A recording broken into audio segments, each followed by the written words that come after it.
Hi friends, welcome to my channel.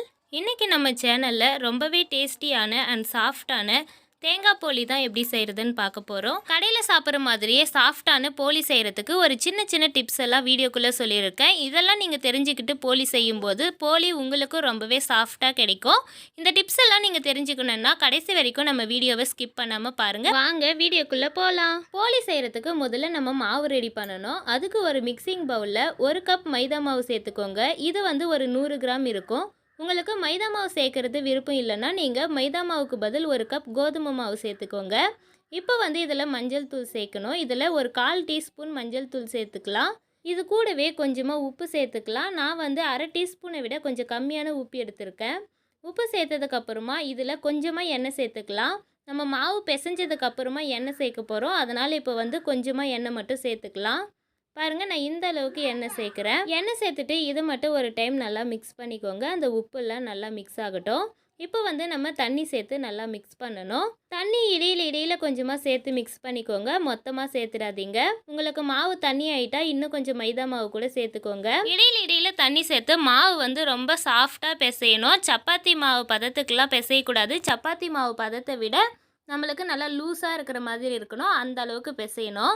மாவு பிசைஞ்சதுக்கப்புறமா இது கூட கொஞ்சமாக எண்ணெய் சேர்த்துட்டு பிசைஞ்சிக்கோங்க. அப்போ தான் நம்மளுக்கு மாவு நல்லா சாஃப்டாக கிடைக்கும். எண்ணெய் சேர்த்துட்டு நல்லா சப்பாத்தி மாவு பிசைகிற மாதிரி நம்ம அழுத்தி கொஞ்சம் நேரம் பிசைஞ்சிக்கிட்டே இருக்கணும். அப்போ தான் நம்மளுக்கு போலி சாஃப்டாக இருக்கும். ஃபஸ்ட்டு நம்ம பிசையும் போது நம்ம கையிலெல்லாம் ரொம்ப ஒட்டுற மாதிரி இருக்கும். நம்ம பிசைஞ்சு முடிச்சுட்டு எண்ணெய் ஊற்றி பிசையும் போது கொஞ்சம் நல்லா வந்துடும். கை வச்சு நல்லா கொஞ்சம் அழுத்தம் கொடுத்து கொஞ்சம் நேரம் பிசைஞ்சிக்கிட்டே இருங்க. ஒரு 10 நிமிஷம் பிசைஞ்சாலே மாவு ரொம்பவே சாஃப்டாக வந்துடும். பாருங்கள், இந்த அளவுக்கு சாஃப்டாக நம்ம மாவு பிசையணும். இப்போ இது ஒரு அரை மணி நேரம் அப்படியே ஊறட்டும். அது மாதிரி ஊறும்போது மாவு நம்மளுக்கு இன்னும் சாஃப்டாக கிடைக்கும். மேலே லைட்டாக எண்ணெய் தடவிட்டு அப்படியே விட்டுருங்க. ஒரு அரை மணி நேரம் நல்லா ஊறட்டும். அடுத்ததாக போலி செய்கிறதுக்கு உள்ளே வைக்கிற ஸ்டஃபிங் ரெடி பண்ணணும். அதுக்கு நான் 1 கப் தேங்காவை சின்ன சின்ன பீஸாக இது மாதிரி கட் பண்ணி எடுத்திருக்கேன். இதை இப்போ மிக்ஸி ஜாரில் சேர்த்துக்கலாம். நீங்கள் அந்த மேலே இருக்கிற ஸ்கின்னை ரிமூவ் பண்ணிவிட்டு கூட சேர்த்துக்கலாம். நான் அப்படியே தான் சேர்க்குறேன். நீங்கள் துருவிட்டு கூட மிக்ஸி ஜாரில் சேர்த்துக்கோங்க. நான் சின்ன சின்னதாக கட் பண்ணி தான் சேர்த்துருக்கேன். இப்போ இது மூடி போட்டுட்டு நல்லா அரைச்சி எடுத்துக்கலாம். பாருங்கள், இந்த அளவுக்கு தேங்காவை அரைச்சி எடுத்துக்கோங்க. தேங்காய் சேர்த்துட்டு தண்ணி எதுவும் சேர்க்கக்கூடாது. வெறும் தேங்காய் மட்டும் தான் நம்ம அரைச்சி எடுக்கணும். இப்போ இந்த தேங்காய் அரைச்சதுக்கப்புறமா இது கூட வெல்லம் சேர்க்கணும். நான் 3/4 கப் வெல்லம் எடுத்திருக்கேன். உங்களுக்கு இனிப்பு கம்மியாக வேணும்னா நீங்கள் கம்மியாக சேர்த்துக்கோங்க. இல்லை இதை விட அதிகமாக வேணும்னா நீங்கள் அதிகமாக சேர்த்துக்கோங்க. நான் 3/4 கப் வெல்லத்தை தட்டி எடுத்து வச்சுருக்கேன். இப்போ இது கூட கொஞ்சமாக ஏலக்காய் தூள் சேர்த்துக்கலாம். ஏலக்காய் தூள் சேர்த்ததுக்கப்புறமா மிக்ஸி ஜாரை க்ளோஸ் பண்ணிவிட்டு இது ஒரு 2 பல்ஸ் கொடுத்து எடுத்துக்கோங்க. அந்த வெல்லம், தேங்காய், ஏலக்காய் எல்லாமே நல்லா மிக்ஸ் ஆகி வந்துடும். அவ்வளோதான், நம்ம போலிக்கு தேவையான ஸ்டஃபிங்கும் ரெடி ஆகிடுச்சு. இப்போ நம்ம போலி செய்ய ஸ்டார்ட் பண்ணிடலாம். உங்களுக்கு இந்த வெல்லம், தேங்காய், இந்த ஏலக்காய்லாம் அரைச்சதுக்கப்புறமா ரொம்ப கொஞ்சம் தண்ணியாக இருக்குது, இது மாதிரி ரவுண்ட் பிடிக்கிறதுக்கு வரலன்னா நீங்கள் அது கூட கொஞ்சமாக பொட்டுக்கடலை மாவு சேர்த்துக்கோங்க.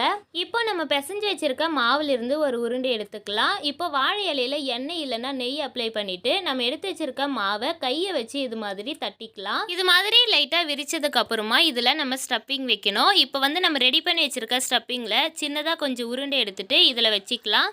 வச்சதுக்கப்புறமா எல்லா சைடும் இருக்கிற மாவை இது மாதிரி எடுத்து நம்ம க்ளோஸ் பண்ணிக்கணும். நான் எப்படி செய்கிறேன்னு பாருங்கள். அதே மாதிரி நீங்களும் மாவு எடுத்து நல்லா க்ளோஸ் பண்ணிக்கோங்க. நம்மளுக்கு மாவு ரொம்ப சாஃப்டாக இருக்கிறதுனால நம்மளுக்கு நல்லா ஈஸியாக வந்துடும். இப்போ இதை அப்படியே திருப்பி போட்டு கை வச்சு நல்லா தட்டிக்கோங்க. ரொம்ப அழுத்தி தட்டணும்லாம் இல்லை, கை வச்சு லேசாக தட்டினாலே நம்மளுக்கு நல்லா விரிஞ்சு வந்துடும். இப்போ பாருங்கள், இதே மாதிரி அந்த தேங்காய் எல்லா சைடும் பரப்புற மாதிரி நம்ம தட்டிக்கலாம். எந்த அளவுக்கு முடியுமோ அந்த அளவுக்கு நைஸாக தட்டிக்கோங்க. அப்போ தான் நம்மளுக்கு போலி சாஃப்டாக வரும்.